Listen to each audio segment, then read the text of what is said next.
Donc, ces 4 exemples-là, enfin les exemples précédents qu'on a vus, en fait, l'objectif, c'était de pouvoir vous aider à construire une parabole.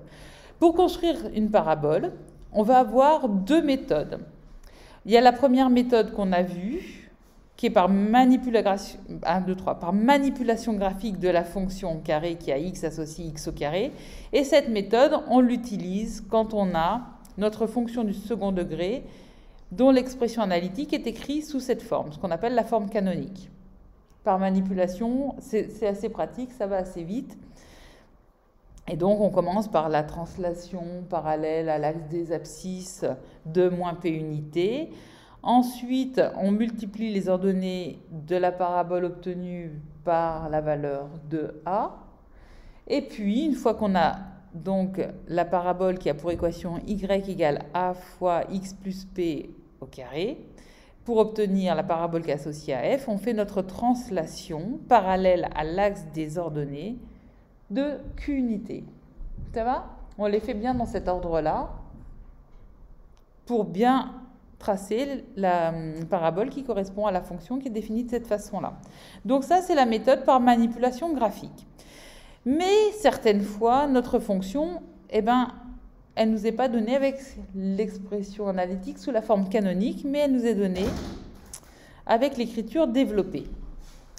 Et donc, on a intérêt, là, à commencer par exemple, chercher les coordonnées du sommet de cette parabole en utilisant les coordonnées du sommet sous la forme, donc l'abscisse c'est moins p et l'ordonnée c'est q, c'est pratique quand on a la fonction qui est donnée sous cette forme-là, mais quand la fonction elle est donnée sous la forme ax au carré plus bx plus c, son expression analytique, eh bien on va plutôt utiliser ces formules. Alors ici j'ai mis cette formule-là, sincèrement, moi je vous conseille de mémoriser simplement celle-là, en mémorisant bien que delta est égal à b carré moins 4ac, plutôt que d'utiliser cette formule. D'ailleurs je vais l'enlever dans le syllabus pour que vous mémorisiez que cette formule-là. Et sinon, on peut aussi, parce que certaines fois, la fonction f, son expression analytique, elle n'est pas donnée sous cette forme, elle n'est pas donnée sous cette forme. Ok, par exemple, elle est donnée sous la forme d'un produit de 2 polynômes du premier degré. Eh bien, alors, on utilise plutôt cette écriture-là, où on aura dû trouver l'abscisse du sommet, donc où on utilise pour l'abscisse du sommet cette formule parce qu'on aura écrit notre expression analytique sous la forme développée, ou alors on aura une autre technique pour avoir l'abscisse du sommet. Ça va?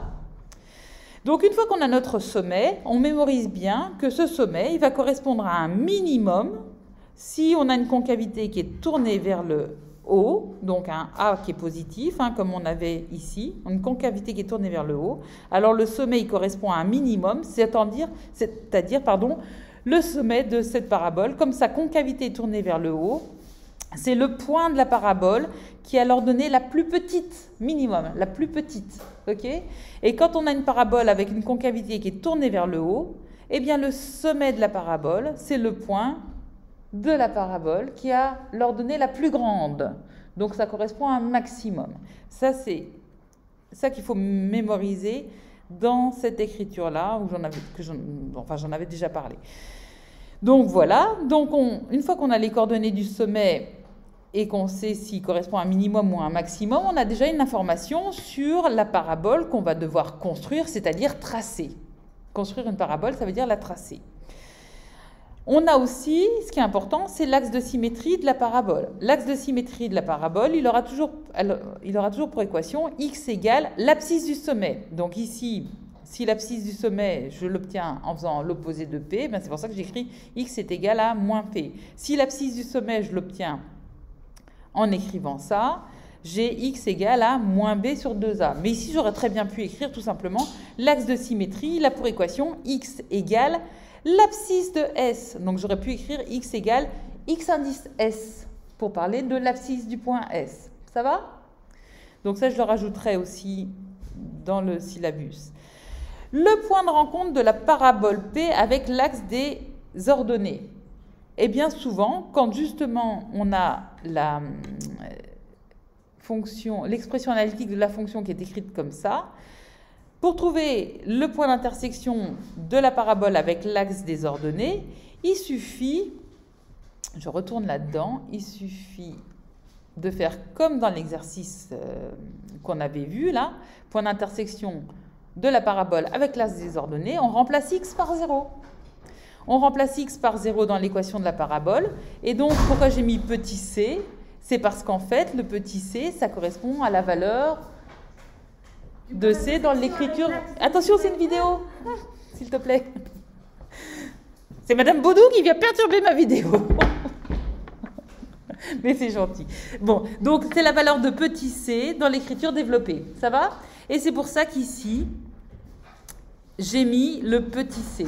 Et souvent, ce point, je l'appelle grand C pour faire le lien avec ce petit c. Ça va?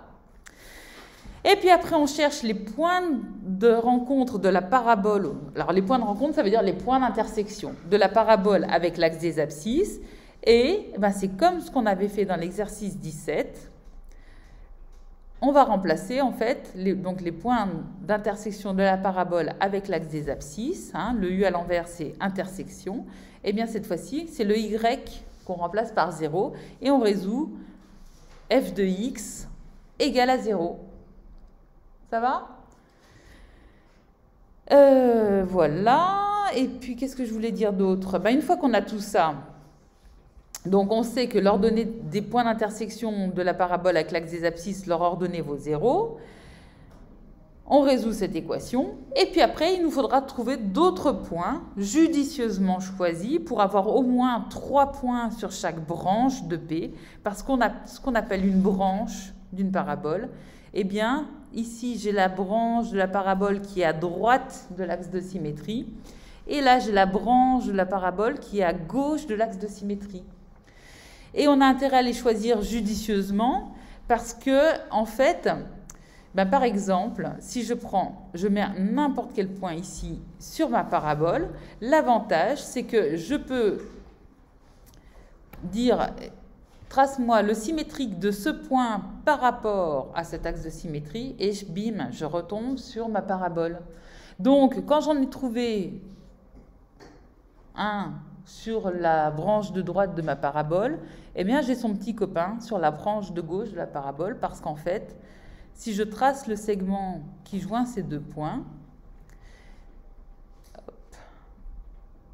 donc je trace le segment qui joint ces deux points, et bien en fait mon axe de symétrie, c'est la médiatrice de ce segment. Ici j'ai un angle droit, et le point d'intersection de la droite D avec ce segment, c'est pile poil le milieu de ce segment. Ça va? Et là on va s'arrêter, parce que j'ai dit tout ce que j'avais à dire pour ce plan de construction, et on apprendra à l'utiliser dans les exercices qui suivent. À moins qu'il y ait des questions? Non? Eh bien voilà, on s'arrête là.